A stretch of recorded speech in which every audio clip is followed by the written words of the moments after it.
है तो फिर घर में सुख शांति का टिकना मुश्किल हो जाता है। तो परस्पर तालमेल और परस्पर समझ, आपसी समझ विकसित हो, ये बहुत जरूरी है। एक दूसरे की प्रकृति को जानने का प्रयास करें कि सास क्या चाहती है और बहू क्या चाहती है। ऐसा नहीं हो, कहीं कहीं देखने को मिलता है जो सासू चाहती है वो तो होना ही चाहिए, वो तो होगा ही होगा घर में। जैसे एक तरह से घर में सासू का राज चलता है, परंतु बहू की कोई सुनवाई नहीं होती, तो वहाँ पर बहू रिश्ता लंबे समय तक मधुर नहीं रह सकता। और कहीं कहीं पर देखा जाता है कि सास उपेक्षित हो जाती है, सासू की बात पर कोई ध्यान नहीं दिया जाता और बहू अपनी मनमानी से घर चलाती है, तो वहाँ पर भी रिश्ता शांतिपूर्ण नहीं रह सकता। अगर शांतिपूर्ण रिश्ता रखना है तो दोनों को परस्पर आदर देना होगा, एक दूसरे की बात को सुनना होगा, समझना होगा और तालमेल बिठा करके घर को चलाना होगा, तभी ये रिश्ता मधुर रिश्ता रह सकता है।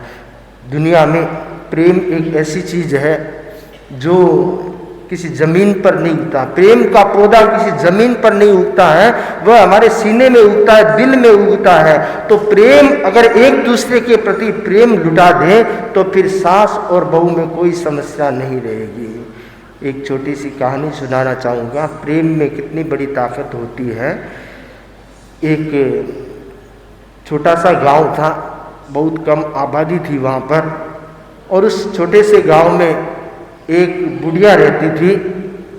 वह बहुत वृद्ध हो चुकी थी, घर में अकेली थी, बाल विधवा थी, बचपन से विधवा थी और घर में कोई सदस्य नहीं था। परंतु उसके सामने एक समस्या थी कि उसका स्वभाव जो था वह झगड़ालू स्वभाव था। झगड़ा किए बगैर उसको रोटी हजम नहीं होती थी।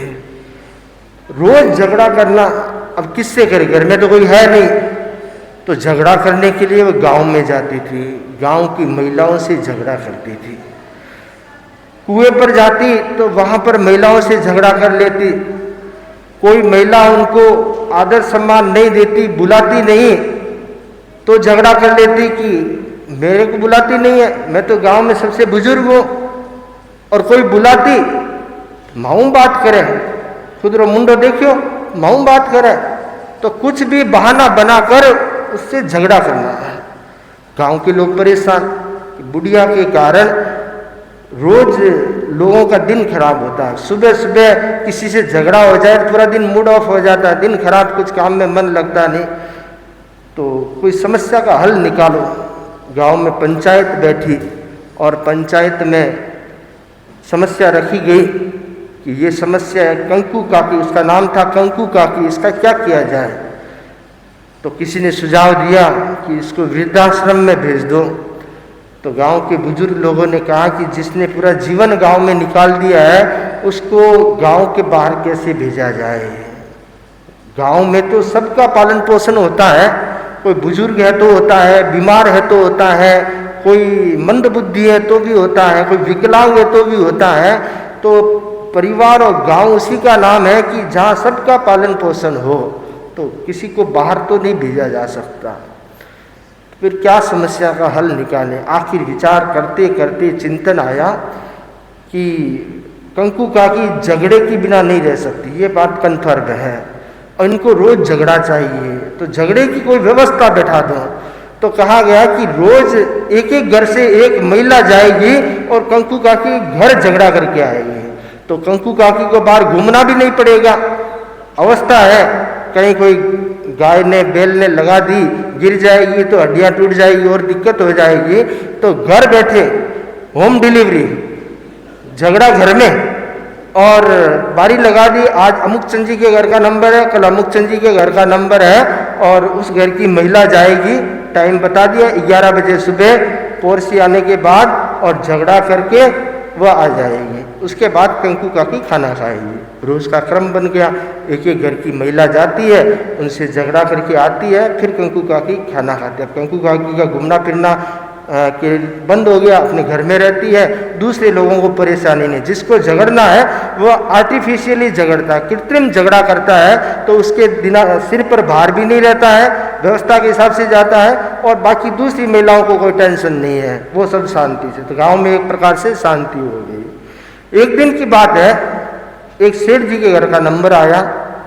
उनके घर नई बहू आई थी, लड़की की शादी हुई थी। तो सासू जी ने कहा कि आज अपने घर की बारी है और मुझे जानना है कि क्या बारी है, कि मुझे अपने गांव में एक कंकू काकी है, तो झगड़े की बारी लगी हुई, तो आज अपने घर का नंबर है, तो मैं झगड़ा करने जाऊंगी। तो बहू का आश्चर्य हुआ, बारी, मेहमान आते हैं तो भोजन की बारी तो होती है, छोटे गांव में साधु संत पधारते हैं तो कुछ परिवार होते हैं वो बारी लगा रहते हैं, सोमवार को मेहमान आए थे इनके घर, मंगलवार आए थे इनके घर, बुधवार आए थे इनके घर, तो मेहमान आते हैं वो तो बारी हो सकती है, परंतु झगड़ा करने की बारी तो नई बात सुनी है कि हाँ हमारे गांव की व्यवस्था है। तो बहू ने कहा कि मैं, सासू जी आप मुझे इजाज़त दें, आज मैं झगड़ा करने जाऊंगी। सासू जी बोले, भाई तने नहीं भेजूं, तू आज कंकू का क्यों झगड़ो करी, कल मारो झगड़ो करी तेरे को नहीं भेजूंगी। पर बहू ने कहा, माँ जी चिंता मत करो, मैं देखना चाहती हूँ ऐसी कौन सी महिला है जिसको रोज झगड़ा चाहिए, जिज्ञासा मैं जानना चाहती हूँ। तब ज़्यादा आग्रह किया, तब सासू जी ने कहा ठीक है, पर 11 बजे टाइम से चले जाना और टाइम से आ जाना है। ठीक है। उस बहू ने विचार किया कि ऐसा कौन सा इंसान है जिसको झगड़े बिना नहीं रहा जाता। उसने कुछ चिंतन किया और रोज जो 11 बजे का टाइम है वह आज 12 बजे गई, 1 घंटा लेट गई। जैसे ही कंकू काकी के खिड़की में प्रवेश किया, घर में प्रवेश किया, और कंकू काकी ने रोज की तरह गालियां बकना शुरू किया, पर ये कुछ भी नहीं बोली, चुपचाप गई, कंकू काकी के चरण छुए, प्रणाम किया और उनका भाषण सुना, क्योंकि गुस्से से भरी हुई होती है तो उनकी सुन ली जाती है तो बफारा निकल जाता है, फिर शांति हो जाती है। अब सामने से कोई जवाब नहीं, कोई गाली नहीं, कुछ नहीं, चुपचाप खड़ी सुन रही है। और जब अकेला आदमी कितनी देर बोलेगा, ताली बजेगी 2 हाथ से बजेगी, 1 हाथ से तो ताली बजेगी नहीं। ये एक ऐसी चीज है जिसमें राई जितना वजन नहीं है पर 2 बिना उठती नहीं है। झगड़ा ऐसी चीज है कि वजन कुछ नहीं है पर 2 जन होंगे तो ही वो उठेगा, बढ़ेगा आगे। अब एक अकेला बोलेगा तो कितनी देर बोलेगा, 5 मिनट, 10 मिनट, आधा घंटा, 1 घंटा, आखिर तो चुप होना ही पड़ेगा। बोल बोला के कंकू काकी चुप हो गई। तब उस बहू ने पूछा, माँ जी भूख लगी है? बड़े प्रेम से बोली कि हाँ भाई भूख तो लगी है। 12 बज गई, अब तो 12:30 बज गई, आधो घंटो तो भाषण सुनायो, तो माँ जी पहले मैं खानो बना दूँ, आप जिम लो, पछे आप और झगड़ो करांगे। ठीक है। कंकू काकी विचार में पड़ गई, आज कौन आ गई है? मैं तो रोज देखती हूँ कि जो भी आती है मैं 4 सुनाती हूँ, सामने वाली 8 सुनाती है, मैं 8 सुनाती हूँ, सामने वाली 16 सुनाती है, ये तो कुछ भी बोली नहीं। और क्या बोल रही, खाना बना दूँ? भाई बना दे। वह गई, रसोई में गई और गरम गरम मोरन डाल के गरम गरम रोटी, जाड़ी रोटी बनाई, मूंग की दाल बनाई और रोटी का चूरमा बनाया, उसमें गुड़ डाल करके घी डाला थोड़ा ज़्यादा, उसके घर का तो था नहीं, था तो कंकू काकी का और चूरमा चूर करके गरम गरम दाल चूरमा लेकर कंकू काकी के पास आई और पास में बैठ करके एक एक कौवा दे करके कंकू काकी को भोजन कराया, बड़े प्रेम के साथ, मनुवार के साथ। और गरम गरम भोजन, कंकू काकी का दिल बाग बाग हो गया। खाना खिला दिया। उसके बाद बहू ने कहा कि भाई आप खाना खा लिया? कि हाँ खाना खा लिया, पर तुमको भी खाना पड़ेगा, यहाँ पे तेरे को भी खाना पड़ेगा। कि नहीं मेरे सासू जी इंतजार कर रहे हैं, घर जाकर खाऊंगी। नहीं खाना पड़ेगा, मेरी सौगंध है तुझे। तो बहू ने भी जो थोड़ा वो था वो खाया। कंकू काकी का मन रखने के लिए रसोई का काम चलता है, ऐसे ही रसोई खिंडा कर छोड़ के नहीं आई, उसको साफ सफाई करके अच्छे से। और उसके बाद फिर कंकू काकी के पास आई और बोली, माँ जी अब अपन झगड़ो करा? कंकू काकी बोली, बाई ठाऊं कहीं झगड़ो करो, तू तो गरम गरम चूरमो दाल चूरमो खिलाई है, गरम गरम भोजन कराया है, थाऊ क्या झगड़ा करो। तब उस बहू ने पूछा कि माँ जी फिर आप झगड़ा क्यों करते हो, झगड़ा क्यों करते हो। तब कंकु काकी ने कहा कि देख, मैं ब्याह करके आई थी, छोटी उम्र थी, छोटी उम्र में पति का स्वर्गवास हो गया, विधवा हो गई। थोड़े दिन तो सब ठीक चला, उसके बाद मुझे घर में प्रेम नहीं मिला, तिरस्कार मिला, अपमान मिला। थोड़े दिन मैंने सहन किया, साल 2 साल सहन किया, फिर जब सीमा से बाहर हो गया तो फिर मैंने भी जवाब देना शुरू कर दिया और फिर वो धीरे धीरे स्वभाव बिगड़ता चला गया और मेरा स्वभाव झगड़ा करने का स्वभाव बन गया। आज जितना तुमने प्रेम दिया है इतना प्रेम वर्षों में किसी ने नहीं दिया। गांव में भी कहीं निकलती हो तो जो महिलाएं हैं वो झगड़े की दृष्टि से कोई व्यंग में बोलती है, कोई अपमानजनक शब्द बोलती है, फिर मुझसे रहा नहीं जाता और मैं झगड़ा कर लेती हूँ। मूल बात है कि मुझे प्रेम नहीं मिला, इसलिए मेरा स्वभाव झगड़ालू बन गया। तब उस बहू ने कहा कि माँ जी आप चिंता मत करो, मैं रोज आऊँगी, रोज आपको खाना खिलाऊंगी, आपको ये आदत बदलना है, अब झगड़ा नहीं करना है, बुढ़ापा हो गया, शांति से जीवन व्यतीत करो, झगड़ा क्यों करते हो, थोड़ा सा जीवन है। तो कंकु काकी ने कहा कोई प्रेम देने वाला हो तो मैं तो झगड़ा छोड़ सकती हूँ। ठीक है, उस बहू ने घर आकर सासू जी को सारी बात बताई और सासू जी की परमिशन लेकर वह रोज कंकु काकी के पास जाने लगी, उन्हें प्रेम से भोजन कराने लगी और धीरे धीरे धीरे धीरे कंकु काकी का स्वभाव बदल दिया। जिस कंकु काकी के नाम से गांव की महिलाएं, गांव के लोग दूर भागते थे, वही कंकु काकी आज गांव में ज्ञानशाला चला रही है, बच्चों को कहानियां सुना रही है और अच्छे अच्छे संस्कारों की बात बता रही है। अब सब उसे चाहते हैं, वह गांव की चहेती बन गई। कारण क्या बना?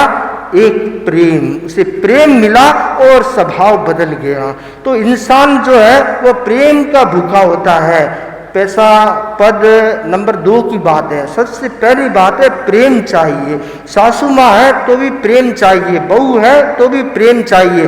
बहू दूसरे घर से आई है, उसको एडजस्ट होने में टाइम लगेगा। ऐसा नहीं है आज आते ही वह एकदम एडजस्ट हो जाएगी, आपके घर की रीति रिवाज परंपरा सब जान जाएगी, ऐसा नहीं है। धीरे धीरे समझेगी, हर बात को धीरे, स्वभाव धीरे धीरे समझेगी। उसको समय देना चाहिए, साल 2 साल 5 साल का समय दो, फिर देखो आपके परिवार में कैसे मिक्स होती है। जैसे दूध में चीनी मिक्स होती है वैसे मिक्स हो जाएगी। तो हम मिक्स करना सीखें, एक दूसरे के साथ मिलना सीखें। सासू माँ अगर बहू को समय देती है मिलने का तो वह धीरे धीरे मिक्स हो जाती है। अगर सासू माँ बार बार ताने कसती है या व्यंग्यात्मक शब्दों का प्रयोग करती है तो वह मिक्स होने की बजाय दूर होती चली जाती है।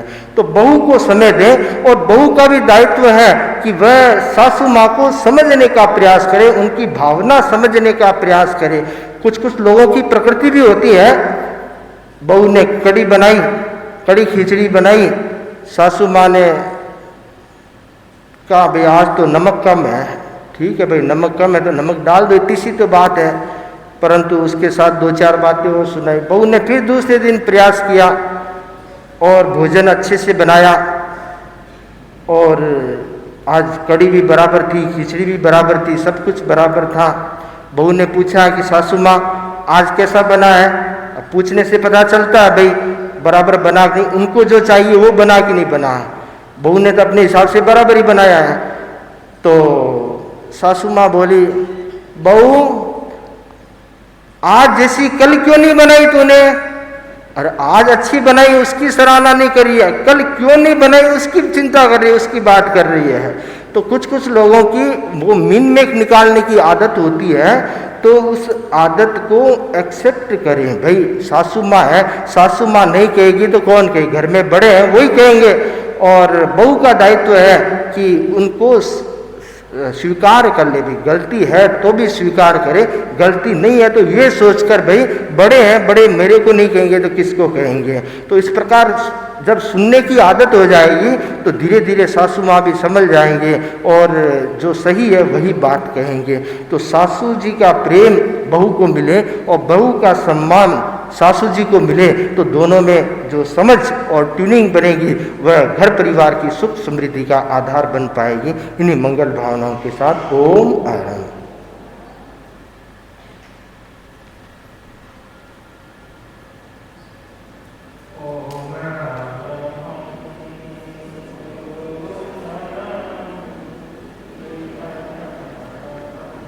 देखा गया है सास बहू सुखी तो घर परिवार सुखी।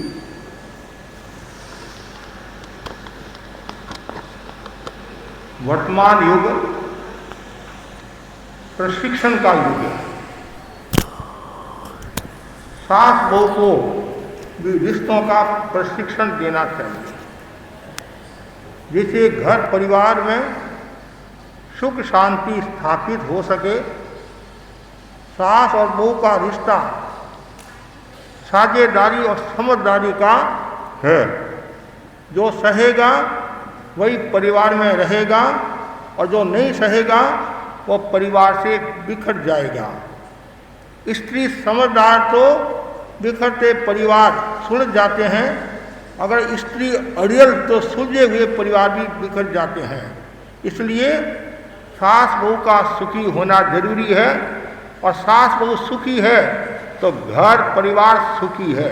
बहुत सुंदर कहा गया है, सास वात्सल्य की प्रतिमूर्ति हो जाए और बहू सहिष्णुता की श्रीदेवी हो जाए तो घर में शांति का माहौल बना रहेगा, और उस घर में 36 का अंक नहीं 63 का अंक बना रहेगा।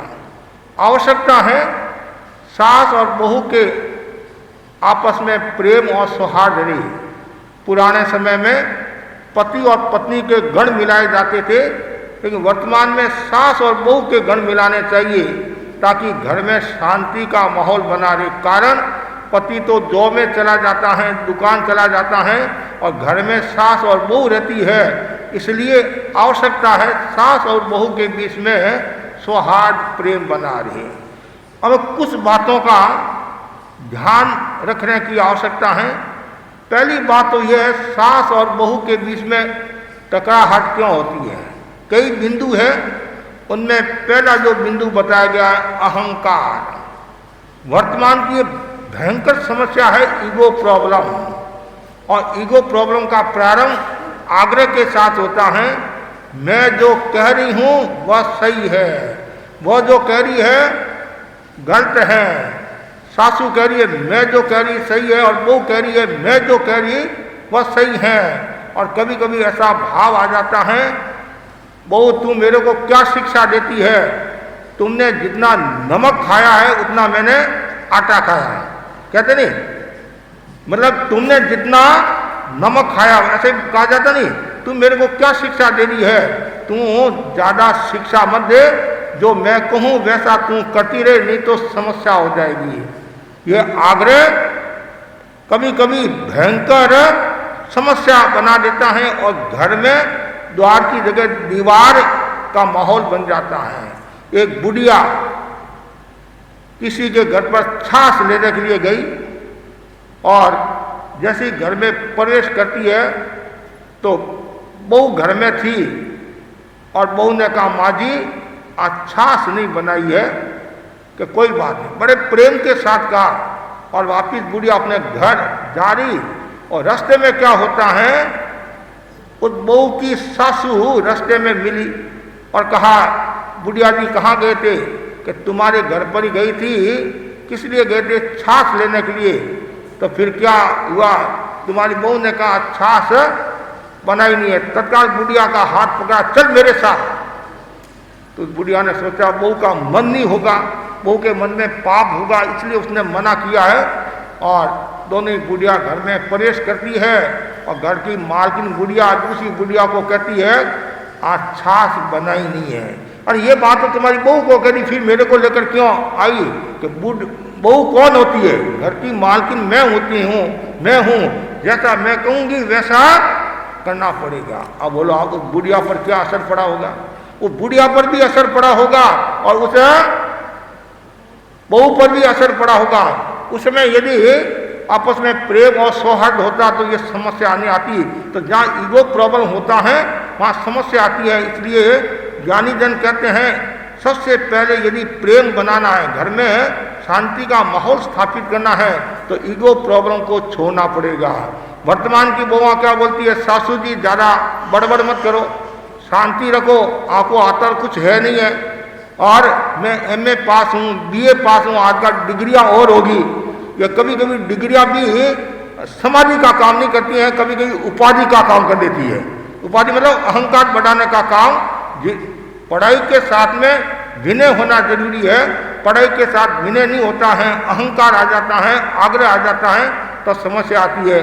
तो बहू कहती है सासू जी मैं इतनी डिग्रियां धारी हूँ, आपको कुछ नहीं आता है, साथी बुद्धि ना थी। बहू क्या कहती, तुम ज़्यादा क्या बड़बड़ करती है, तुम्हारे को क्या आता है, तुम खाली धनी है, गुणी नहीं है, और मेरे पास में कितना अनुभव है, तुम्हारे को बोलना नहीं आता है, रहना नहीं आता है, कहना नहीं आता है, काम करना नहीं आता है, मेरे को सब आता है। बस यही तो समस्या है, पापड़ में पानी डालना आता है। तो ये पहली समस्या है ईगो प्रॉब्लम। इसलिए कहा गया है आज हर बेटा बाप से ज़्यादा समझदार है, और आज हर बहू सास से ज़्यादा तमीज़दार है। तुम किस शताब्दी की बात करें मेरे दोस्तों, आज हर कली फूल से ज़्यादा वजनदार है। छोटा बच्चा है वो भी क्या बोलता है, व्हाट इज ए नेम, और पिताजी को कहता है पिताजी ध्यान रखना जब मेरी शादी होगी मैं आपको शादी में नहीं ले जाऊंगा। क्यों, जब आपकी शादी हुई आप मेरे को लेकर नहीं गए, मैं भी आपको लेकर नहीं जाऊंगा। यह है भयंकर समस्या। तो सबसे पहले जो रिश्तों में टकराव होता है, रिश्तों में जो दूरियां आती है, उसका पहला कारण है अहंकार, और दूसरा कारण है असहिष्णुता। और आदमी सहन कर नहीं पाता है, थोड़ा सा कुछ कहा मूड ऑफ हो गया, घर छोड़कर चले जाना, पियर चले जाना, और कभी कभी तो गलत कदम भी उठा देती हैं, आत्महत्या भी कर लेती हैं। कभी भी मन में आत्महत्या का भाव नहीं आना चाहिए, मैं मर जाऊं, सासू से छुटकारा पा लूं, परिवार से छुटकारा पा लूं। आगे नानी का घर नहीं है जो आपको दही बाटिया मिल जाएगा। अरे यहाँ तो 50 साल का दुख है, ज़्यादा से ज़्यादा 100 साल का दुख है, और मरकर यदि नरक में चले गए तो कम से कम 10,000 वर्ष का दुख है, कम से कम।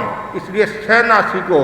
आज यदि आप सहन करोगे तो कल आपकी पीढ़ी भी सहन करेगी, और आप यदि सहन नहीं करोगे, लड़ाई झगड़ा करोगे, तो उसका क्या परिणाम आएगा। ये दूसरा कारण बताया है असहिष्णुता, जो एक दूसरे को सहन नहीं करते हैं, और जो सहन नहीं करता है फिर वो घर में शांति का माहौल नहीं बना पाता है, और घर में कलह का वातावरण निर्मित होता रहता है। और जिस घर में कलह होता है उस घर में लक्ष्मी नहीं रहती है, सरस्वती नहीं रहती है, दुर्गा नहीं रहती है, और समाधि नहीं रहती है, आदि व्याधि उपाधि बनी रहती है। तो बहुत जरूरी है असहिष्णुता को छोड़ना, और जो असहिष्णुता को छोड़ता है और सहनशीलता का विकास करता है वही व्यक्ति आगे बढ़ता है। आचार्य महाप्रकृति फरमाते थे जो सहता है वह रहता है, और शेष सब गिर जाते हैं। और व्यक्ति को यदि सफल होना है तो सहिष्णुता की साधना करनी होगी। आज जंगल में बड़े बड़े पेड़ है, बड़े बड़े पेड़ है जंगल में, आंधियाँ आती हैं, तूफान आते हैं, उन सबको वो सहन करता है, तो वो आज मजबूत है। और घर में यदि आंधी, घर में यदि पौधा है और आंधी और तूफान आ जाते हैं तो वो झुक जाता है, गिर जाता है, नष्ट हो जाता। क्यों? सहने की क्षमता नहीं है। तो सहने की क्षमता जरूरी है, और जितनी ज़्यादा सहने की क्षमता होगी उतना ही विकास होगा। पुरानी बहनें क्या कहती है सास बहुओं को कि मैंने मेरी सास को सहन किया है और तुम्हारे को भी मुझे सहन करना पड़ेगा। कभी ऐसे शब्दों का प्रयोग नहीं करना, और आप ज़्यादा करोगे वो छोड़कर चली जाएगी। पहले तो 5-7 बच्चे होते, एक दर्जन होते हैं तो कोई बात नहीं, एक गया तो दूसरा है।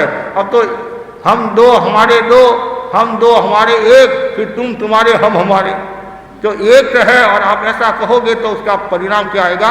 इसलिए व्यक्ति को असहिष्णुता छोड़नी चाहिए और सहिष्णुता का विकास करना चाहिए। और उसके लिए आप महापुरुषों को याद करो। महापुरुषों को जितना भी याद करोगे उतनी आपकी सहिष्णुता बढ़ेगी, और जिसकी सहिष्णुता बढ़ेगी तो घर में शांति का माहौल बना रहेगा। नहीं तो खटपट खटपट, सुबह से लेकर शाम तक खटपट। सुबह जैसे ही उठते हैं और वातावरण कैसा हो जाता है। जब मन के अनुकूल बहू काम करती है तब तो करोड़ों में एक है। कहते नहीं, किसी ने कहा कि बहू कैसी है, मेरी बहू करोड़ों में एक है, और थोड़े दिन के बाद में मेरी बहू 700 लाखों में एक है, फिर मेरी बहू हजारों में एक है, 100 में एक है, फिर फूटी कोडी में ही नहीं मिलती है। और ये क्यों हुआ? जब आके मन के अनुकूल काम होता तब तो लाखों करोड़ों में एक है, और थोड़ा सा भी प्रतिकूल काम हुआ या आवेश में आ गई, गुस्से में आ गई, असहिष्णुता का भाव आ गया तो संबंध टूट जाते हैं। तो संबंध टूटने का पहला कारण है अहंकार, दूसरा है असहिष्णुता, और तीसरा बहुत महत्वपूर्ण बताया गया है वह है अज्ञान। अज्ञान के कारण भी संबंध टूटते हैं। कारण जानकारी का अभाव। जानकारी का अभाव होता है तो समस्या आती है। कभी कभी क्या होता है, आपको कोई विषय की जानकारी नहीं है, कैसे चीज़ बनाना, और बहू को जानकारी है या बहू को जानकारी नहीं है, सासू को जानकारी है, तो लेकिन आपस में जानकारी नहीं होने के कारण अज्ञान अवस्था में लड़ाई झगड़ा शुरू हो जाता है। तो ये भी बड़ा खतरनाक है। अहंकार, असहिष्णुता और अज्ञान। चौथा जो बताया अलंकार, जो ज़्यादा फैशन करती हैं, ज़्यादा प्रदर्शन करती हैं, ज़्यादा दिखावा करती हैं, तभी घर में कलह का माहौल बन जाता है। अब पुरानी जो बहनें हैं, कुछ बहनों को छोड़ दो, वो सामान्यतः सादा जीवन जीने वाली है, और उस समय परिस्थितियाँ भी वैसी थी, वातावरण भी वैसा था, और सारे मतलब साधु संतों की सन्निधि में रहती थी बहनें, तो उनके भाव भी वैसे ही रहते थे कि महाराज ने सारी जिंदगी तक स्नान का त्याग किया है और चीज़ों का त्याग किया है, हम थोड़ा तो त्याग करें। लेकिन आज का माहौल दूसरा है, यदि वो तुलना करोगे तो आप दुखी हो जाओगे। तो इसलिए यहाँ बताया गया अलंकार भी रिश्तों को तोड़ने वाला होता है। ज़्यादा प्रदर्शन करते हैं, कभी कभी देखते हैं घरों में रुकते हैं तो प्रसाधन सामग्री कितनी है बहनों के, कितनी प्रसाधन सामग्री है, और कभी कभी वो प्रसाधन सामग्री के कारण शरीर को और खराब कर देती है, चेहरे को और खराब कर देती है। लाखों रुपया का पानी हो गया, फिर चेहरे को खराब किया, फिर लाखों रुपया का पानी हो जाता है, डॉक्टर के पास जाना होता है। तो ये सब मतलब रिश्ते टूटने के कारण है। और एक महत्वपूर्ण बता अंधकार। अंधकार का मतलब अंधेरा ही नहीं होता है, एक अंधकार का मतलब है मिथ्या दृष्टिकोण। कहते नहीं, व्यक्ति मिथ्यात्व के अंधकार में जी रहा है। तो यदि आपको चालना करना है तो मिथ्यात्व को दूर करना पड़ेगा, जो गलत दृष्टिकोण है उनको दूर करना पड़ेगा। और यदि आपने दूर कर दिया, इन 5 बातों से आप दूर हो जाएंगे, तो सास बहू के बीच में प्रेम और सौहार्द हो जाएगा। और आगे बताएगा कभी कभी रिश्ते क्यों टूटते हैं, अविश्वास, संदेह, भय, उपेक्षा, आक्षेप, आकांक्षा के कारण रिश्ते टूट जाते हैं।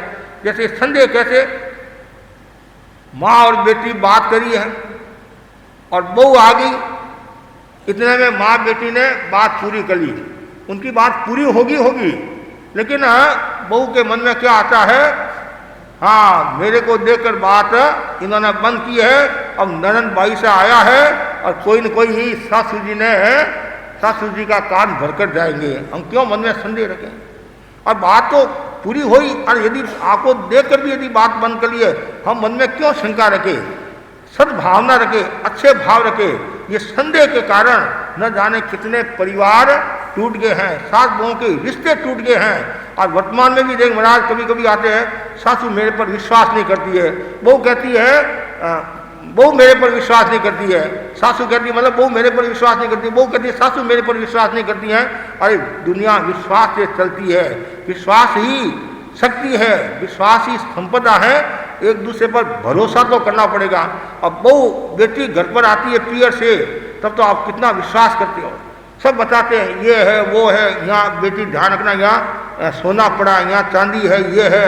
अरे वो बेटी तो पराई हुई, बहू आपकी है, बहू को सारी बात बतानी चाहिए, लेकिन होता नहीं है। इसलिए कहा गया है बेटी तो गुड़ के समान है और बहू नमक के समान है, तो फिर उसका क्या परिणाम आएगा। तो अब होना ये चाहिए, पहली बात तो है उस बेटी को भी ज़्यादा हस्तक्षेप नहीं करना चाहिए, और बेटी को शांति रखनी चाहिए, और बेटी को ये कहना चाहिए माँ को कि माँ मैं तो मेजबान हूँ, मतलब मेहमान हूँ, और मेरी जो भाभी है वो मेजबान है, तू जो भी बात है मेरे को मत बता, भाभी को बताएगी तो दूरियां दूर होगी, और मेरे को बताएगी तो दूरियां और दूर हो जाएगी। इधर में तो दूरियां दूर होगी, मतलब ऐसा कह सकते हैं कि ज़्यादा दूरियां हैं, और यदि तुम प्रेम रखेगी तो नज़दीकी आएगी, और तुम मेरे से ज़्यादा प्रेम रखेगी तो दूरियां और बढ़ेगी, नहीं तो दूरियां कम होगी। तो हमारा लक्ष्य क्या है? बहू को ज़्यादा महत्व देना। बहू का ज़्यादा महत्व दोगे, इसका मतलब ये नहीं कि बहू बेटी को गौण करना, वो नहीं कह रहा हूँ। तो आपके घर में बहू है तो बहू का मान होना चाहिए। बहू का मान होगा तो आपकी समस्या नहीं, नहीं तो दृष्टिकोण में फर्क पड़ा और संदेह का भाव हुआ, भय का भाव हुआ, अविश्वास का भाव हुआ, तो फिर समस्या आ जाएगी। कभी कभी ऐसा भी होता है, सासू प्रेम देने की कोशिश भी करती है, विश्वास भी करती हैं, फिर भी बहू के मन में विश्वास नहीं होता है कि नहीं और कोई कारण तो नहीं है, ये मेरे से कोई बात लेना तो नहीं चाहती हैं, और मेरे से बात लेकर मेरी ननद को बता देगी तो घर में कलह का माहौल हो जाए। हम ऐसा क्यों सोचे? इसलिए दृष्टिकोण को बदलना जरूरी है। कहते साड़ी बदलने से घर परिवार सुखी नहीं होगा, साड़ी बदलने से घर परिवार सुखी नहीं होगा, स्वभाव बदलने से घर परिवार सुखी होगा। आपने 10 लाख की साड़ी पहन ली या 50,000 की साड़ी पहन ली, शिल्पा या प्रियंका चोपड़ा की तरह साड़ी पहन ली, कोई आपको देखने वाला नहीं है। ठीक है, आपकी सहेली एक बार आपको कह देगी, लेकिन आपने साड़ी नहीं, स्वभाव बदला नहीं बदला। स्वभाव बदलेगा तो घर में शांति का माहौल बना रहेगा। ये तो क्या है, रिश्ते टूटने के कारण। और रिश्तों को जोड़ना है तो सबसे पहले प्रेम, कंकूबाई की तरह। कहानी सुनी ना आपने? प्रेम जरूरी है। आप देखो कितना सुंदर कहा है, प्रेम में जो चिकनाई है, प्रेम में जो चिकनाई है वो मड़ाई में चिकनाई नहीं है, और प्रेम में जो मिठास है वो मिठाई में मिठास नहीं है। कितनी सुंदर बात है। तो प्रेम, जितना ज़्यादा प्रेम दोगे तो उस बहू को पीर भी याद नहीं आएगा। आज आचार्य महासमुद्र जी को देखो आप, साधु साधुओं को कितना प्रेम देते हैं, कितना स्नेह देते हैं, उनका कितना ध्यान रखते हैं पढ़ाई का, लिखाई का और व्यवस्था का। तो कभी भी उन साधुओं के मन में नहीं आता है। कोई पूछता है, कभी आकर पूछते कि तुम्हारा मन नहीं लगा कि नहीं लगा, माँ बाप की याद आती नहीं आती? मेरे माँ बाप तो मेरे पास है, मतलब शादी पूंगा जी मेरी माँ है, और बाप मतलब हमारे धर्म गुरु आचार्य महासमुद्री है, हमारे कभी मन में नहीं आता। आप प्रेम जितना ज़्यादा प्रेम दोगे उतना ही आपका घर माहौल अच्छा रहेगा। इसलिए 2.5 अक्षर प्रेम का पढ़े सो पंडित हुए। कितना खाली 2.5 अक्षर है, लेकिन ये 2.5 अक्षर भी कभी 2.5 लाख जैसे हो जाते हैं, इसलिए समस्या आ जाती है। दूसरा है, आपस में रिश्ते मजबूत करना है तो परस्पर तालमेल, तालमेल जरूरी है। कितना सुंदर का है, जीवन एक खेल है। जीवन क्या है? खेल है। और परस्पर यदि मेल है तो जीवन सुरक्षित रहेगा, और परस्पर यदि मेल नहीं है तो जीवन जेल हो जाएगा। कितना सुंदर कहा है, परस्पर यदि मेल है तो सब आनंद है, और मेल नहीं तो वह जीवन जेल हो जाएगा। जैसे जेल में आदमी दुखी रहता है, उनसे ज़्यादा दुखी घर में वो रहेगा। तो परस्पर तालमेल होना, सामंजस्य होना, जितना सामंजस्य होगा। कभी कभी सामंजस्य कैसे? सासू ने कहा मुझे आज महाराज का प्रवचन सुनने के लिए जाना है, तो वो ने कहा आप आराम से जाओ, पीछे का घर मैं संभाल लूँगी, जो भी काम है मैं संभाल लूँगी। और इतने में कुछ समय के बाद में बहू ने कहा आज मेरे को भाषा में जाना है, गीत में जाना है, सहेली से मिलने के लिए जाना है। तो सासू क्या कहती, आराम से जा, कोई टेंशन की बात, no tension, all your tension, पीछे का सारा काम मैं संभालूंगी। तो ये है परस्पर तालमेल। तालमेल जरूरी है। अब सासू बीमार है उदाहरण के लिए, तो उस समय बहू का क्या कर्तव्य होता है? सब काम छोड़कर सासू को संभालना। और सासू का क्या काम है? सब काम छोड़कर बहू बीमार है तो उसको संभालना। उसमें यदि सासू कहे नहीं मेरे को तो व्याख्यान सुनना जरूरी है, मेरे को सास बहू प्रशिक्षण में जाना जरूरी है, तो वहीं सास बहू का युद्ध शुरू हो जाएगा, युद्ध शुरू हो जाएगा। इसलिए परस्पर तालमेल जरूरी है। और तीसरा है समझौता, समझौता करना चाहिए। जितना ज़्यादा समझौता होगा आपस में तो समस्या नहीं है। एक दूसरे की बातों को मानो। और कभी कभी ऐसा भी होता है आपका मन नहीं है फिर भी समझौता करना पड़ता है। क्यों? घर परिवार को चलाने के लिए। कभी सासू नरम हो जाती हैं तो कभी बहू भी नरम हो जाती है। कहते नहीं, एक नरम दूसरा गरम तब रहे घर की शर्म, और एक गरम और दूसरा गरम फिर फूटे करम। तो फूटे करम, तो इसलिए आपस में समझौता जरूरी है, प्रेम जरूरी है, सामंजस्य जरूरी है। और प्रोत्साहन देना। चौथी जो बात है, बल एक दूसरे के प्रति प्रोत्साहन का भाव ज़्यादा इसमें सासू का कर्तव्य होता है, बहू को ज़्यादा प्रोत्साहन दे। यदि बहू पढ़ी लिखी है तो हाँ बिननी, मैं तो पढ़ी लिखी नहीं हूँ, मैंने तो भाषण दिया नहीं है, मैंने कभी गीत प्रतियोगिता में भाग लिया नहीं है, और तू होशियार है, तू महाराज के जा और महिला मंडल का जो कार्यक्रम होते हैं उसमें तू भाग ले, जिससे मेरे को शांति मिलेगी और मुझे समाधि मिलेगी कि मेरी बहू कितनी होशियार है और आज स्टेज को संभालती है, लोगों को संभालती है और नई नई बातें करती हैं। तो ये वो प्रोत्साहन देना।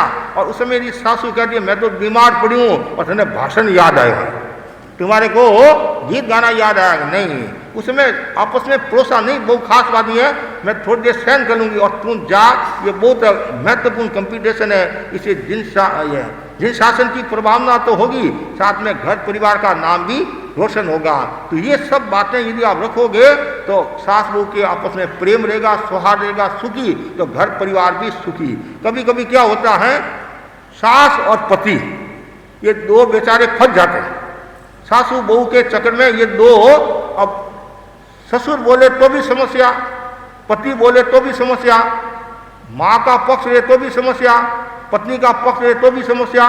तो बेचारे क्या है, वो सब चुप रहते हैं और कभी कभी इतनी समस्या आ जाती है उन पर भी ऐसी नौबत मतलब आक्षेप आ जाता है तो उनको जीना भी भारी हो जाता है। तो कभी वो हार्ट की तकलीफ, कभी पूछते हैं कि महाराज घर में शांति नहीं है। क्यों शांति नहीं है? सास बहू का रोजाना सुबह से लेकर शाम तक लड़ाई झगड़ा होता रहता है, तो हम फंस जाते हैं और हार्ट पर असर आ गया, बीपी शुरू हो गई है, शुगर की बीमारी हो गई है। तो इसलिए सास बहू के आपस में प्रेम है तो सब, आप घर में कुछ नहीं है, खाने के लिए रोटी भी नहीं है, यदि सास बहू में प्रेम है तो वो रोटी से भी ज़्यादा महत्व है। और साथ साथ में रहना, सहना, कहना, ये तीन बातें यदि आप सीख लोगे तो आराम। रहना, मर्यादा में रहो, सासू भी मर्यादा में रहे, बहू भी मर्यादा में रहे, तो घर में शांति हो जाएगी। आज वर्तमान में देखते हैं बहुआ कैसे कपड़े पहनती है, सासुआ कैसे कपड़े पहनती है। अरे एक हम घर घराने के हैं, ऊंची जाति के हैं, तो कम से कम कपड़े तो व्यवस्थित रहने चाहिए। और कभी कभी तो बहनें हैं महाराज के ठिकाने आती हैं और ऐसे कपड़े पहन कर आती हैं, हमारे को माथा नीचे करना पड़ता है। कम से कम धर्म स्थान का तो मूल्य समझो। और कभी कभी आप घूमने के लिए जाते हैं, नहीं घूमने के लिए, और फोटो खिंचाते हैं और वो फिर व्हाट्सएप पर करते हैं जैसे कोई बाप का नाम रोशन करे हो आप। अरे कम से कम इतना तो विवेक होना चाहिए कि मुझे कौन सा फोटो भेजना है, कौन सा नहीं भेजना है। आप घर में कुछ भी करो और समाज में यदि आप करोगे तो परिवार पर क्या असर आएगा। कभी कभी उस पति को और ससुर को भी भरी बाजार में उपालन सुनना पड़ता है। अरे कम से कम थोड़ा तो ध्यान रख कैसे फोटो आए हैं। तो इसलिए ये जरूरी है, मतलब मर्यादा में रहना। हमारी मर्यादा क्या है? आप कहते नहीं महाराज हम तो खुले हैं, स्वतंत्र हैं। अरे आप स्वतंत्र बनो, कोई मना नहीं है, स्वच्छंद मत बनो। स्वतंत्र बनोगे तो समस्या आ जाएगी। सासू यदि मर्यादा का लोभ करती हैं तो बहू को आप क्या प्रेम दोगे, बहू को क्या शिक्षा दोगे? तो सबसे पहले सासू को भी आपस में मर्यादा में रहना चाहिए, मतलब मर्यादा रहना, मर्यादा में। और कहना भी है, सासू को कहना है या बहू को कहना है तो उनमें भी मर्यादा होनी चाहिए। भाई बड़ों को कैसे कहना, विनम्रता के साथ कहना। यदि बड़ों में गलती भी है तो भी आप विनम्रता के साथ हो कि सासू जी ऐसे नहीं, ऐसे होता है, मेरे ध्यान में आई है आपसे ये गलती हुई है, तो तत्काल वो स्वीकार करेगी विनम्रता का। और अभी यदि आप अहंकार में बोलोगे, आवेश में बोलोगे और गलती निकालने की दृष्टि से बोलोगे तो उसका परिणाम अच्छा नहीं आएगा। तो कहना भी है बड़े प्रेम के साथ, सासू जी से कहना है। वो किसी को काम भी कराना, किसी के पास में है तो हमारे बड़े संत फरमाते हैं कि किसी को काम कराना है किसी के पास है, जैसे दो घर थे पास पास में और दोनों घर में बहू थी और दोनों घर में सासुआ थी। एक सासू ने बहू से कहा कि बहू तुम्हारे अनुकूलता हो तो आज पापड़ बना दे। क्या बना दे? पापड़ बना दे। तत्काल बहू बोली हाँ आज ही बना दो। नहीं कल बना देगा। नहीं आज विजय मुहूर्त है, आज ही पापड़ बना दो। आजकल पापड़ बनाने की परंपरा ही कम होगी, रेडीमेड सीधे माल मिलते हैं। तो पड़ोसन ने सुना तो उसने भी अपनी बहू को कहा बहू आज पापड़ बनाने हैं, नहीं तो तेरा पापड़ हो जाएगा। बस अब पापड़ में क्या डालते हैं? खाद डालते हैं। और उसने पापड़ में खाद नहीं डाला, भीतर में भी खाद डाल दिया। जो खाद है वो खूंखार हो गया, क्या परिणाम आएगा? एक वो भी सासू ये भी सासू, रात दिन का अंतर। रात दिन का अंतर, तो किसी के पास में काम कराना है तो प्रेम, अरे कभी उसे गलती भी हो सकती है। क्या आपसे गलती नहीं हुई? आपने पापड़ बनाया, आपसे गलती नहीं हुई? आपने शीरा बनाया, आपसे गलती नहीं हुई? आप चलते समय आपसे कोई गलती नहीं हुई? तो फिर गलती किससे नहीं होती है? चाहे बड़े से बड़े आदमी से भी गलती हो जाती है। जब तक छद्मस्त है, मौनी कर्म का उदय है, तो गलती स्वाभाविक है। और यदि आप उसको सुधारो तो वह आपकी हो जाएगी, और उसको बिगाड़ोगे तो आपसे दूर हो जाएगी। तो रहना सहना फिर कहना, सहना भी कभी कभी सासों को भी सहना पड़ता है, कभी बहू को भी सहना पड़ता है, तब घर में शांति होती है। अब सासू बहू से क्या अपेक्षा रखती है और बहू सासू से क्या अपेक्षा रखती है, ये महत्वपूर्ण बात है। सासू जी क्या चाहते हैं? मुझे समय पर भोजन मिल जाए, बस, और क्या। और चातुर्मास का समय मेरे रात्रि भोजन का त्याग है, पीवीआर है, चौवियार है। और सासू क्या चाहती है? मैं धार्मिक मेरे कार्यक्रम होते रहे, सामाजिक समर होते रहे, बहू मेरे को आप पहुंचा दे, महाराज का व्याख्यान सुन लो। इतने में तो क्या होगा सारा माहौल। तो सासू क्या कि तू मेरे धार्मिक कार्यों में सहयोगी बन। आपको आश्चर्य होगा, ऐसी ऐसी महिला है। एक महिला अपनी सासू अपनी बहू के साथ में महाराज के दर्शन करने के लिए आई, और महाराज से कहा मेरी जो सासू है वो 30 वर्ष से वर्षित तप करी है। कितने? 30 वर्ष से वर्षित तप करी है।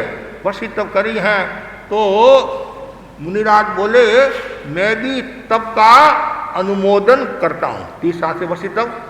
सासू क्या बोल रही है? महाराज मैं तपस्विनी नहीं हूं, मेरी बहुत तपस्विनी है। कि कैसे? कि 30 वर्षों से अपने पियर नहीं गई। ध्यान से सुना, 30 वर्षों से अपने पियर नहीं गई। तो बहू को पूछा तुम क्यों नहीं गई? कि जिस दिन उपवास होता है और मैं यदि पियर चली जाऊंगी तो सारा काम इनको करना पड़ेगा, घर का काम सारा, और ज़्यादा तकलीफ। और जिस दिन इनके पारना होता है तो उपवास है, और फिर सुबह सुबह सारा इनको काम करना पड़ता है, तो मैं देख नहीं सकती हूँ। अब मेरे पियर को मैंने गौन कर दिया, मेरी सासू को तकलीफ नहीं होनी चाहिए। आज इतनी बुआ बैठी है, कभी किसी के मन में आता है? आज सासों कभी कभी कहती है मेरा तपस्या करने की इच्छा तो रहती है, एकांतर करने की इच्छा रहती है, लेकिन सुबह पारना कौन दे? यह स्थिति है। 30 वर्षों से वर्षित तप करी है और 30 वर्षों से पियर नहीं गई।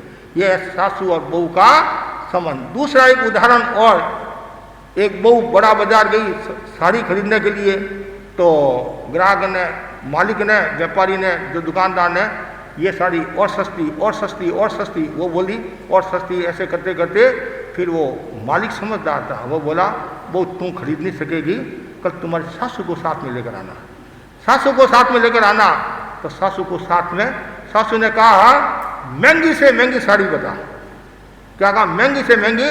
तो दुकानदार ने 200 की साड़ी नहीं, और कि 400 की और 800 की, हाँ ये बता। तो बहू क्या कहती है? 800 की साड़ी लेकर क्या करोगे? घर में तो रहना है, काम करना रसोई है। कि नहीं नहीं, तू जब अच्छी साड़ी पहनती है मेरा मन खुश रहता है। कितनी गहरी बात है। उसमें और कोई यदि सासू होती कि नहीं नहीं नहीं, 100 रुपये वाली वो जो नौकरानी पहने नहीं, ठीक है घर में तो काम करना है, लेकिन दृष्टिकोण, एक सासू बहू का वो उदाहरण, एक सासू बहू का ये उदाहरण, दोनों ही प्रेरणा देने वाले उदाहरण है। ऐसे सासू बहू होते हैं तब घर परिवार सुखी होता है, समाज। तो सासू क्या चाहती हैं? मेरे धार्मिक कार्य में सहयोगी बने। दूसरा, सासू क्या चाहती हैं? मुझे सम्मान मिले। दो आदमी आगे, और उस समय यदि सासू का आप इंसल्ट करते हो, सासू का अपमान करते हो, तो सासू कैसे सहन करेगी? समाज। तो तीसरा है, सासू को गुरु दर्शन करा दो, तीर्थ यात्रा है, आदि है, या कहीं सासू का मन हो गया मेरे को वहाँ घूमना है, करना है, तो इतने में सासू बाग हो जाएगी। और सासू ज़्यादा कुछ नहीं चाहती है। अब बहू सासू से क्या अपेक्षा करती है? पहला है प्रोत्साहन देना। प्रोत्साहन, कोई भी कार्य किया, हाँ वो बहुत अच्छा किया, बहुत अच्छा किया, बहुत अच्छा किया। बहू ने यदि गलती भी की है उसमें ये नहीं बोलना। कितना सुंदर कहा है, बुलबुल तुम बसंत की बात कर, बुरी बात उल्लू के लिए छोड़ दे। बुलबुल तुम बसंत की बात कर, बुरी बात उल्लू के लिए छोड़ दे। प्रशंसा सबके सामने करो, और सुधारना है बंद कमरे में। तो हाँ बहू अच्छा किया, अच्छा किया, और फिर थोड़ा सा ऐसे करती तो और बढ़िया हो जाता। इतने में वो खुश हो जाती है। तो प्रोत्साहन देना। दूसरा है प्रशंसा। वो भी प्रशंसा चाहती है। कैसे? उनके पियर वाले आ जाए, पियर वालों के सामने आप प्रशंसा कर लो तो वो राजी हो जाएगी। और आप यदि पियर वालों के सामने कि तुम्हारी बहू है नहीं बहुत खोटी है, 10 बजे उठती हैं, ऐसा है, ये है, वो है, ऐसा है, तो फिर वो खोटी तो है, फिर माँ खोटी हो जाएगी। तो इसलिए प्रशंसा, सहेलियों के सामने भी प्रशंसा करना, यथार्थ गुणों की प्रशंसा करना। और एक महत्वपूर्ण बात बताई गई है, सासू का कर्तव्य है कि निजी उनके कोई कार्य होते हैं उसमें हस्तक्षेप नहीं करना। निजी अपने कार्य होते हैं, अपनी जीवन शैली होती है, उसमें हस्तक्षेप नहीं करना चाहिए और दखलंदाजी नहीं करनी चाहिए। नहीं तो क्या घर परिवार में समस्या कि तुम कहाँ गई थी, क्या किया हो, अपना निजी है। कोई कहीं से ठीक है, कोई गलत रास्ते जारी हो, चरित्र हनन की बात हो, तब तो समझाओ। हर एक बात में आप टोकोगे तो क्या होगा, वो दूर है, तुमने ये नहीं किया, ये नहीं किया। जैसे पता नहीं कल कड़ी तुमने अच्छी नहीं बनाई, कल चाय तुमने अच्छी नहीं बनाई, अरे आज बनाई वो तो देख, कल को छोड़। लेकिन मनुष्य का स्वभाव है कुछ न कुछ गलतियां निकालना। और कभी कभी ये भी मन में आता है कि सासू मेरे ऊपर हावी नहीं हुए, बहू ये सोचती है, और वो सासू ये सोचती है बहू मेरे ऊपर हावी नहीं हुए। अरे हावी क्या, आपके घर के सदस्य हो तो एक दूसरे प्रेम से रहो। और बहू को भी एक बात का विशेष ध्यान रखना चाहिए, अपने ससुराल की आलोचना नहीं करना। पियर में जाकर, मैं तो सबको कहता हूँ, यदि आप घर को स्वर्ग में बनाना चाहते हो, कभी भी भूल चूक से भी अपने ससुराल की आलोचना, निंदा अपने पियर में नहीं करनी चाहिए। क्यों? इसका कारण है, आप पियर में जाकर करोगे तो वहाँ भी तो भाभी होती हैं, वो भी अपने पियर में जाकर कि मेरी सासू ऐसी है, मेरी ननद ऐसी है, मेरे को समय पर भोजन नहीं देती, ये नहीं है। जो भी घर की बात घर में रखो, कभी भी पियर में जाकर प्रशंसा करो नहीं कि मेरी जो देवी है, मेरी जो सासू वो देवी के समान है, मेरे ससुर है वो इंद्र के समान है, ये बात तो करो। और उस समय कि मेरी सासू तो डाकण है और मेरा ससुर तो ऐसा है, मेरा पति हिमराज है, और वो हिमराज है कि नहीं है, तू हिमराज नहीं हो जाएगी। तो इसलिए आवश्यकता है सासू और बहू दोनों के तालमेल होगा तभी घर परिवार में शांति हो सकती है। नहीं तो ये वर्तमान में जो समस्याएं आ रही है वो बड़ी खतरनाक है। जो संबंध है वो खरबूजे की तरह होने चाहिए, न कि नारंगी की तरह। खरबूजा क्या होता है, बाहर से तो है अलग अलग दिखता है बाहर से, और अंदर से एक है। और नारंगी ऊपर से तो एक है और अंदर से अलग अलग। तो हमारे जो संबंध है वो खरबूजे की तरह होने चाहिए, इससे घर परिवार में शांति होगी। और नाम ही सास बहू है। पुराने समय में सास बहू का सीरियल आता था नहीं, और जैसे ही सास बहू का सीरियल आता तो बहन बड़ी चाव से देखती, ऐसा सुना है। क्यों? कल मैं भी सास होने वाली हूँ। कभी कभी क्या बोलती बहन, मैं सास हूँ फिर भी खास नहीं हूँ, मैं सास हूँ फिर भी खास नहीं हूँ, तो खांसी लेती रहे और क्या होगा। कभी भी मन में ये भावना नहीं आना। और जैसे वो सीरियल आता है तो सारा रूप दूसरा, कुछ बहनें तो जानबूझ कर देखती कल मैं भी सास बनने वाली हूँ। और कभी ऐसा भी होता है मैं बहू थी और सासू बन गई, अब मैं पहले सासू, अब मेरे ये बहू है, मैं भी सासू होगी। लेकिन ये नहीं, आपस में प्रेम और सौहार्द का जितना भाव होगा उतना ही आपका जीवन अच्छा होगा। और यदि प्रेम और सौहार्द नहीं है तो कभी कभी समस्या भी आ सकती है। इसलिए घर परिवार को यदि स्वर्ग में बनाना है, शांति में बनाना है, तो ये सब बातों को आपको ध्यान रखना पड़ेगा। और सास बहू के बीच में कभी कभी बहसबाजी भी हो जाती है, बहसबाजी, तो उस समय एक मौन हो जाओ, एक मौन हो गए तो घर में शांति रहेगी। और नहीं तो आप विवाद करोगे तो कितना सुंदर का विवाद नहीं संवाद होना चाहिए। आपस में संवाद करो। आपके कोई बात समझ में नहीं आई है तो सास बहू दोनों बैठ गए और बैठकर बात क्लियर कर लो। और यदि मन में शंका रखोगे तो समस्या आ जाएगी। तो आवश्यकता है कभी भी मन में ये भावना नहीं आए कि मैं बहू को नीचे दिखाऊं या सासू को नीचे दिखाऊं। हमेशा आपस में प्रेम और सौहार्द का भाव रहेगा। और फिर है परामर्श। आपके कोई बात समझ में नहीं आई तो सासू से आप परामर्श कर सकते हो। कभी कभी बहू के मन में आ जाता है मैं क्यों परामर्श करूं, मेरी सासू तो पढ़ी लिखी तो है नहीं है। नहीं, अरे आपकी सासू सासू है, सासू का समान अपना समान है। यदि मैं बार बार गुरु का नाम लूंगा, गुरु का उल्लेख करूंगा, गुरु को पूछूंगा तो मेरा ही समान है। और मैं यदि गुरु को गौण कर लूंगा तो मेरा समान कहाँ से रहेगा। तो वैसे ही आप घर का जो मुखिया है, सासू है, तो परामर्श करना चाहिए कि सासू जी कैसे करना, क्या करना। और सासू भी बहू से सलाह मशविरा कर सकती है। कोई बात समझ में नहीं आई, बहु होशियार है तो आप कह सकते हैं कि बहु ये काम कैसे करना, इससे क्या प्रेम और स्वाद बढ़ेगा। और उसके बाद में अपनी गलती को स्वीकार करना।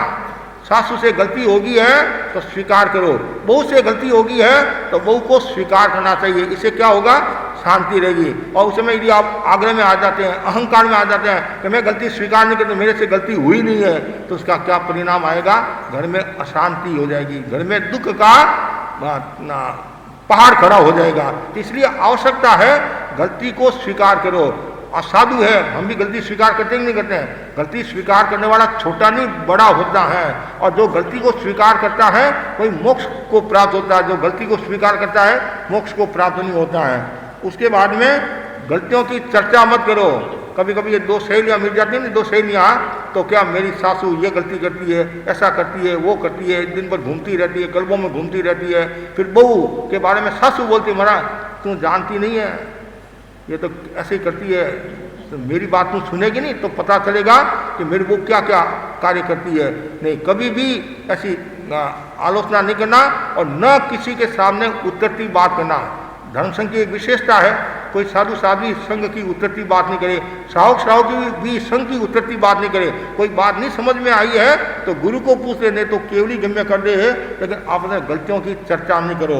और उसके बाद में मित्रता की रक्षा, मतलब आपस में सास वो भी कितना सुंदर कहा है, मित्रता की तरह रहे। कैसे ऐसा भी कह सकते हैं, सास वो है माँ और बेटी की तरह रहे। अब ये बात तो आप बार बार कहते हैं कि भाई बहू को बेटी समझना चाहिए, लेकिन ये सब तो है, लेकिन व्यवहार में थोड़ा कम, क्यों बहू होती है और बेटी बेटी होती हैं। कुछ बातें हैं आप बेटी के सामने खुलकर कर सकते हैं, बहू के सामने नहीं कर सकते हैं। लेकिन ये भेद नहीं होना चाहिए, भेद होगा तो समस्या हो जाएगी। लेकिन ठीक है, व्यवहार में हम कहते हैं कि भाई बहू को बेटी समझना चाहिए, और समझना भी चाहिए उस दृष्टि से। लेकिन बेटी बेटी होती है और बहू बहू होती है। कभी भी ये भावना नहीं आनी चाहिए, बहू के मन में भी ये भावना नहीं आनी चाहिए कि सासू मेरा मान नहीं रखती है, सम्मान नहीं रखती है, और तुम्हारा मान सम्मान नहीं रखेगी तो जाएगी का, तुम तो एक ही तो है, तुम्हारा ही मान सम्मान रखना है। तो वैसे बहू को भी वही कि माँ की बार बार बड़ाई नहीं करें, मेरी माँ ऐसी, मेरी माँ ऐसी है, तू ऐसी है, तो फिर समस्या हो जाएगी। अब जो तुम्हारे सामने है कि माँ के पास तो तुम 20 साल रही है और यहाँ तुम 50 साल से रह रही है सासू के पास में, तो इसलिए सासू का समान अपना समान है। ये छोटी छोटी बातें मैंने कुछ बताई हैं। और उसके लिए आप कुछ सौहार्द के प्रयोग भी कर सकते हैं। मन को शांत रखने के लिए दीर्घ श्वास का प्रयोग करो। गुस्से को कंट्रोल करने के लिए ज्योति के अंदर पर सफ़ेद रंग का ध्यान करो, तो इससे क्या होगा, घर परिवार में शांति रहेगी। और लास्ट में मैं इतना ही कहना चाहता हूँ, बहुत सुंदर कहा है, जिस घर में सासू बहू की कुंडली जम जाती है, जिस घर में सासू बहू की कुंडली जम जाती है, उस घर में हर दिन दिवाली है। और जिस घर में सासू बहू की जोड़ी नहीं जमती है, वहाँ हर रोज होली खेली जाती है। इसलिए सासू बहू दो नदियों का संगम है, और सास बहू का ध्यान रखे, बहू सासू का ध्यान रखे, और दोनों के ध्यान से ही घर परिवार में शांति रहेगी। शांति कब रहेगी, सुखी घर परिवार कब रहेगा, जब दोनों सुखी है तो घर परिवार सुखी है। और दोनों यदि सुखी नहीं है तो घर परिवार कहाँ से सुखी होगा। तो आज ये तेरापुर महिला मंडल के तत्वाधान में सास बहू सुखी और घर परिवार सुखी कार्यशाला का आयोजन हुआ, तो सबके प्रति खूब आध्यात्मिक मंगल कामना है। अब कुछ एक प्रयोग करना चाहेंगे हम। और सास बहू कौन है, सास बहू सब सास बहू हैं, कोई भी एक सास बहू, हाँ, जतन बाई, सुशीला बाई और अब बेला एक ने, हाँ हाँ यहाँ, हाँ सुशीला बाई की भी बहू आई कि नहीं आई, पोता की बहू है। और जतन भाई क्या बहू आई कि नहीं आई, कोई बात नहीं। सासू जी के बारे में बताओ।